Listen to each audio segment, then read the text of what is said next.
আসসালামু আলাইকুম রহমতুল্লাহি ওয়া বারাকাতুহু। আজকে আমি আপনাদের সঙ্গে শেয়ার করছি সজনে ফুলের ভর্তার একটি রেসিপি।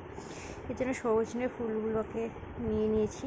এরপর একটা কড়াইতে আমি জল দিয়ে দিয়েছি। জলটা একটু গরম হয়ে গেলে এতে দেবো সামান্য পরিমাণ লবণ। লবণটা আমি একবার ইউজ করছি।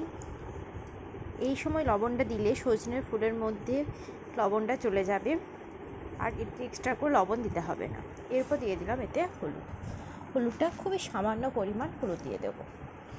জলটাকে ভালো করে ফুটিয়ে নিলে আমি আগে থেকে পরিষ্কার করে রাখা ফুলগুলোকে দিয়ে দেব।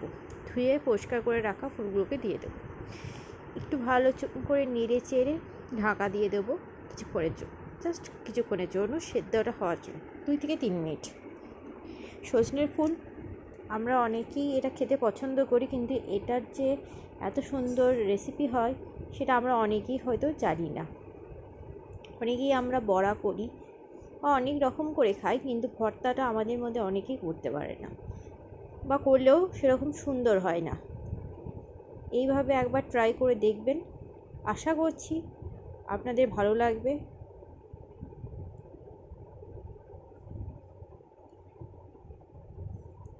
ভালো করে নেড়ে চেড়ে নিয়েছি, এবার এটাকে ঢাকা দিয়ে দেবো।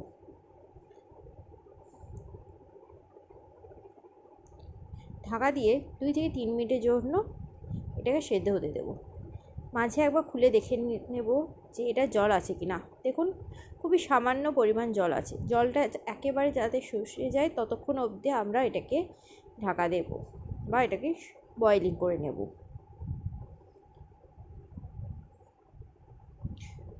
আবার ঢাকা দিয়ে দিলাম। আবার 2-3 মিনিট ঢাকা দেওয়ার পর খুলে দেখে নিলাম জলটা একেবারে শুকিয়ে গেছে। এরপর এটাকে ঠান্ডা হওয়া অবধি ওয়েট করব। ঠান্ডা হয়ে গেলে একটি পাত্রে এটাকে তুলে নেব। সজনের ফুলের রেসিপিটা মোটামুটি আমাদের হয়ে এসেছে, আর সামান্য কয়েকটা প্রসেস করলেই এটা পুরোপুরি কমপ্লিট। এটা একেবারে ঠান্ডা হয়ে গেছে। এটাকে একবার নেড়ে চেড়ে দেখে নিচ্ছি। হ্যাঁ, এই সময় একটা জিনিস খেয়াল রাখবেন, বয়েলিং করবেন যখন এটাকে সেদ্ধ করবেন তখন একটু খেয়াল রাখবেন যাতে একেবারে পুড়ে না যায়। এই জিনিসটা একটু খেয়াল রাখবেন। এরপর কাঁচা পেঁয়াজ, কাঁচা লঙ্কা দিয়ে দিয়েছি।